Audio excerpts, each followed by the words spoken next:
My name is Donna-Lyn Washington. I was asked to pretty much break down the comic book page and dissect the jargon. You know, every language has their own codes and jargons and dialects within them. Same thing that goes at every profession. The same thing goes with the comic book era and the comic book genre. And I wanted to, you know, I started researching and started delving into it. It's really interesting.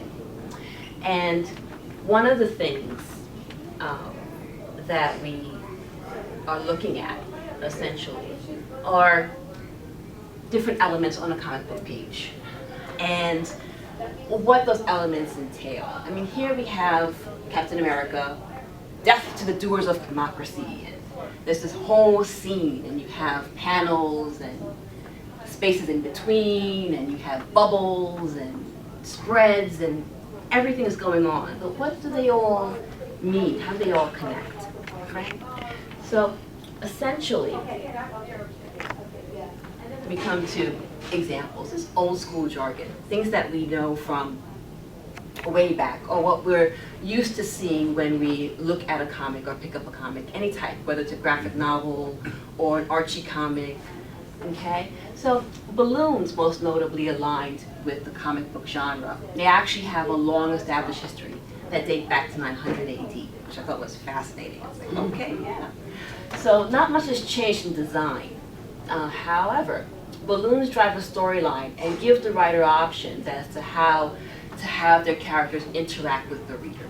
Okay, whether it be including the reader or having us be voyeurs to the unfolding action. Most notably, when Thor uses his hammer, you'll see crack-a-boom, right? And as a way to illustrate an emotion or some kind of dramatic action. Okay, so yeah, balloons. Example of a panel. Panels they're also well established as an element in the comic book world. A panel may be a series of visuals, like in the previous slide, on one page, or one poster-like pose. Take, for example, Justice League. Okay, there was a comic that I had read a long time ago, The X-Men, and it was used in the 90s a lot, and some may say overused by some artists like Jim Lee, where you have a lot of poster-sized stars. They're individually within the teams, and they were great. But there was this one time where they were trying to get information.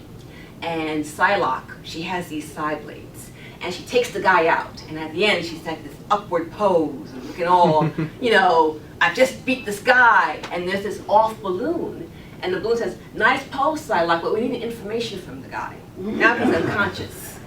But still, without that balloon and that action, if you just have the action by itself, it's just a poster of a cool looking chick who just defeated this guy. But with the balloon, it gives content and connection to the actions actually taking place. Okay.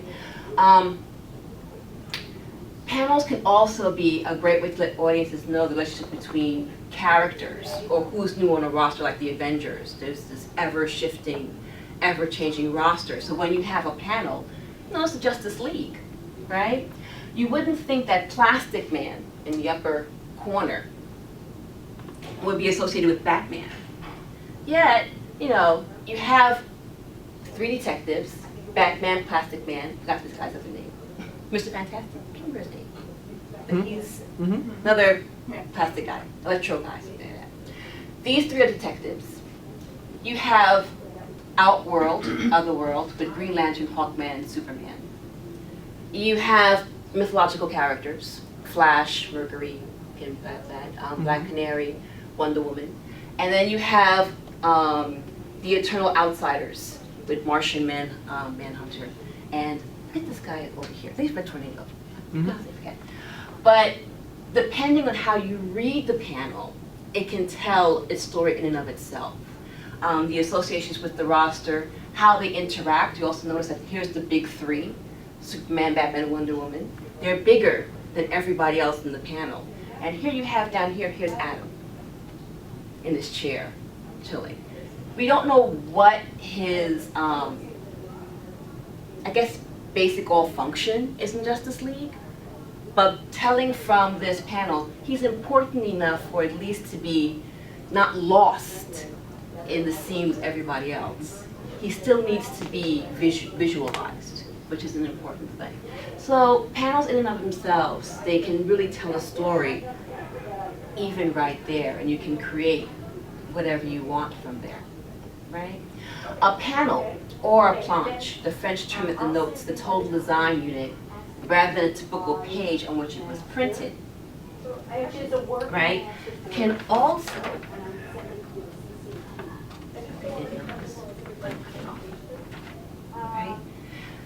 it can also suggest that there is no right way to read a page. You can have several different layers in which you're going to read this scene, right? Depending, you don't even have to know who the other characters are.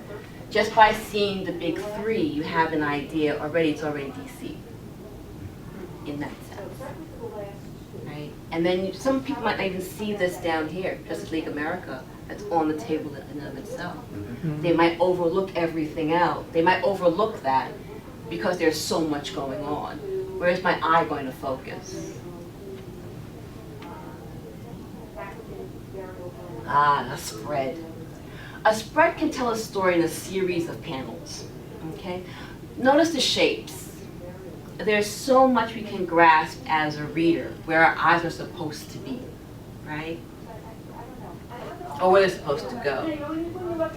More importantly, the way the artwork is spread out. The control is all on the writer and the artist, right? You have to read it the way they've done it. You can't put your eye over here. It has to be here first. You have to read it as the writer and artist intended for you to read it. Okay? You're in a sense being manipulated into reading that spread the way the artist intended. It's subtle, but there are subversive elements surrounding how we as readers are being taught to view the world from a different perspective, right?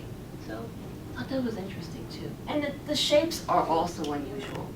Still, it says you must read this first. There has to be a sequential pattern.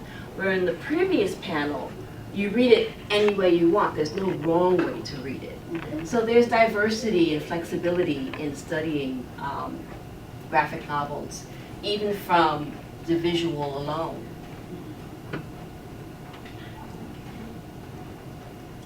Splash pages. Splash pages are commonly used to grab the reader, and they're usually pulled over. It's most commonly used over 2 pages, introduces the comic, right? A splash page may also involve a considerable amount of action. There's some things going on here, but we don't quite sure know what, right?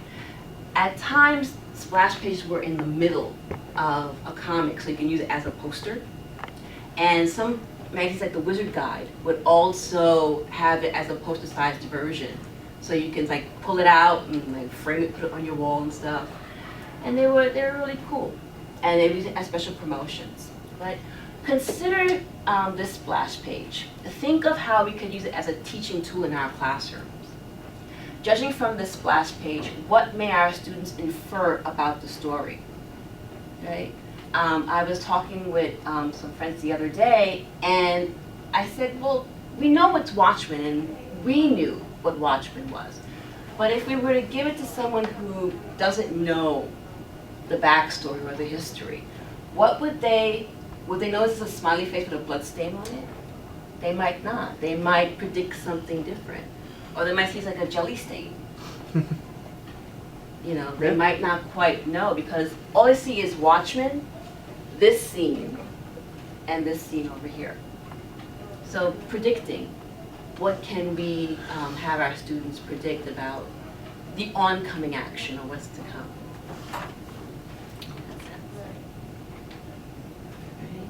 Gutter panels, reading between the lines. Gutters are essentially, they are in between each panel. Some artists like Jack Kirby would even blur these lines. He would have characters come out of the page. But essentially, it's a standard, right? And some of the space in between It's still another way of telling the story based on how you can manipulate those spaces in between them in of themselves, right? So it's in a sense, reading between the lines as well. What's on the page, we don't have to take for granted as we have to just accept it. And I think that's what Kirby did as well, but by making these big, overgrown, larger-than-life characters and have them like blur those lines in between.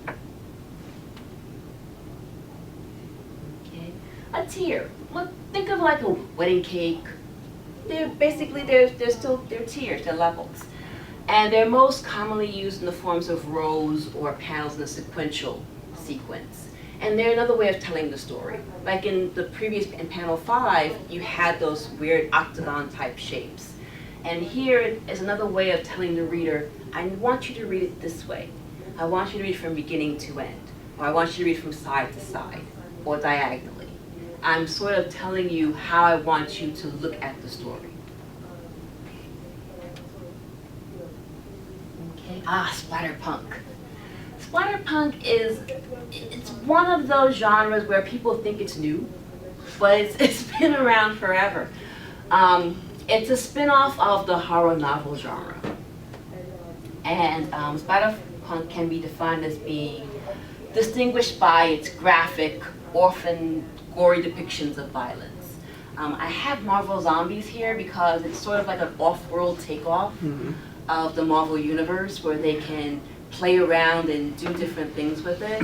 Still, there's a gory horror type theme to the comics themselves. It improves the storyline in some ways. You can explore different